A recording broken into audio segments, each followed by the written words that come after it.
Hello everyone, welcome to my video presentation. In this presentation, I'll be talking about three amazing works of art created by Giorgio Vasari. Vasari was an Italian painter, but he was overall a very rounded man.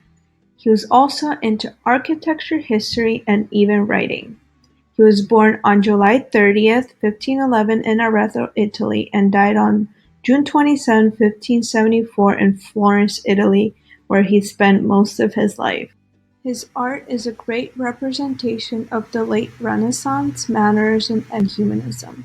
In today's video, I will be discussing Lorenzo the Magnificent, Perseus and Andromeda, and the Six Tuscan Poets. All three of these paintings are very different and unique, yet they're all equally beautiful and very detailed. This is one of Vasari's famous works of art, which was painted in 1533 when he was only 22 years old. This painting was ordered by Cosimo I de' Medici as an act of respect to Lorenzo. This was an honor to Vasari because he wanted to pay his debt to the Medici family for all their support throughout the years. Vasari chose to use tempera on wood, and the dimensions were 72 by 90 centimeters. This painting depicts Lorenzo de' Medici wearing a blue tunic, surrounded by different objects that emphasize and praise his reign. Giorgio Vasari was always fond of the powerful world that included Duke, the rich, and the popes, which clarifies his interest in painting Lorenzo de' Medici. In the painting, you can see that on the left of his face is a mysterious mask of music, as it seems, and a flute coming out from its eye. Another interesting detail is the red purse that is hanging from Lorenzo's belt, which is a symbol of his important role as a banker to the papacy. Lorenzo was able to achieve economic success and use the money for science and, of course, art. On the column that is represented in the painting is an inscription that says, "As my ancestors did for me, honor them by my virtue," which is a way of him showing respect and loyalty to his family. Even though Vasari was known to stay away from painting portraits, he did a great job capturing all the details on Lorenzo's face and his posture, which are both very important details of a successful portrait. Vasari once admitted that he feels more comfortable creating more complex compositions with various different figures, rather than being focused on just one.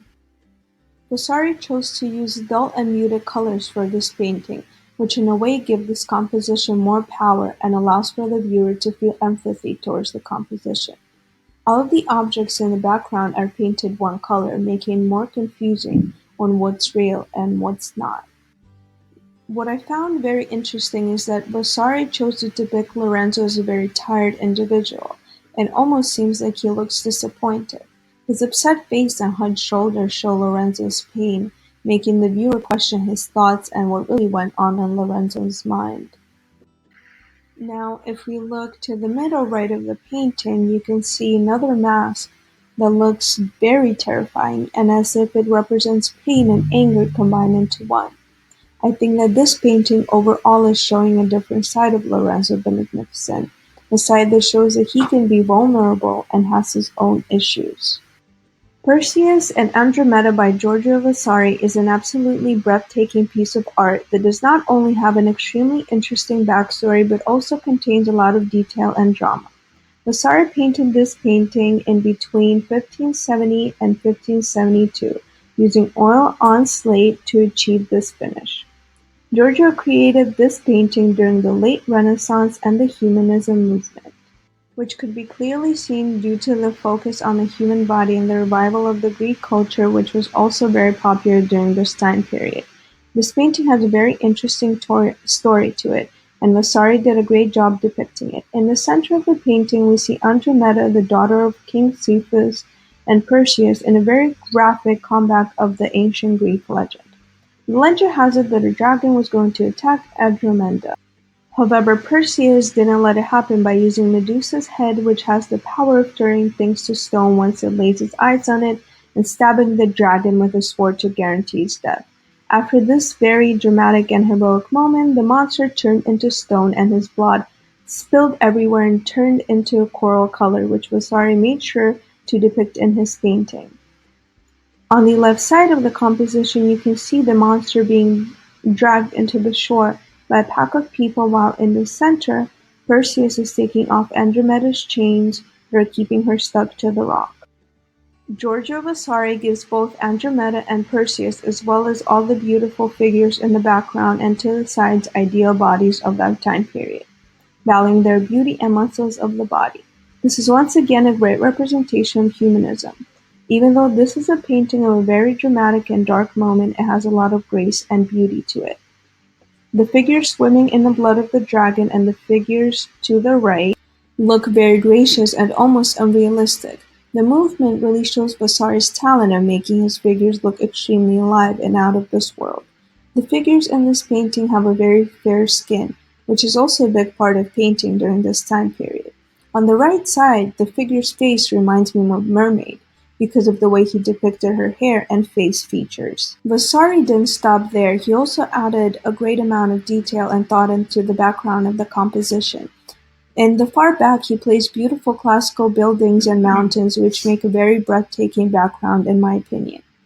The architecture reminds me of ancient Rome and Greece, which is a characteristic of this time period, rebirth of classical antiquity. Vasari used cool, dull tones which could be seen in majority of his work.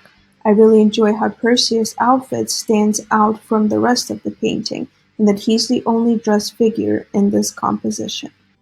The Six Tuscan Poets is a well-known painting created in 1544 by Giorgio Vasari using oil on panel. This painting was ordered by Luca Martini to announce cultural supremacy of Tuscany and also to help Italian take over Latin as the main language of Italian culture. This is another great example of what I mentioned earlier when talking about Lorenzo the Magnificent portrait, how Vasari preferred painting with many figures. This painting focuses on 6 known philosophers and poets from the 13th and 14th century Tuscany. We can see that these men are engaged in some type of intellectual conversation. Vasari painted the 4 poems wearing laurel wreaths, which are known to be a symbol of honor. Giorgio put a lot of thought into making this painting look as intellectual as it possibly can. The main example of that is the table sitting in front of Dante that is filled with learning objects, which include a compass that is representing geometry, a celestial globe representing astronomy, a terrestrial globe representing geography, and of course the books for rhetoric. A great and important detail of this composition is that Dante is visibly seen holding a copy of the Virgil, which is one of the good Latin poets. This is used to remind the viewers that all of the 6 poets are knowledgeable of the Latin language. Once again, Vasari is seen using colors closer to the cool side.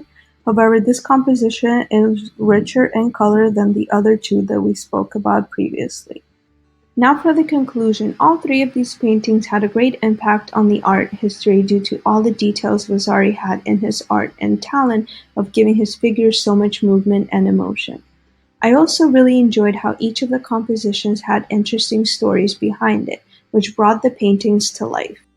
Vasari wasn't just a great artist, he was also a very successful writer. He wrote various biographies of Italian artists, which is one of the reasons why we now have so much information about artists from that time period. These factors are what inspired me to do research on this artist, due to his influence not on just the literal art world, but also on the writing world.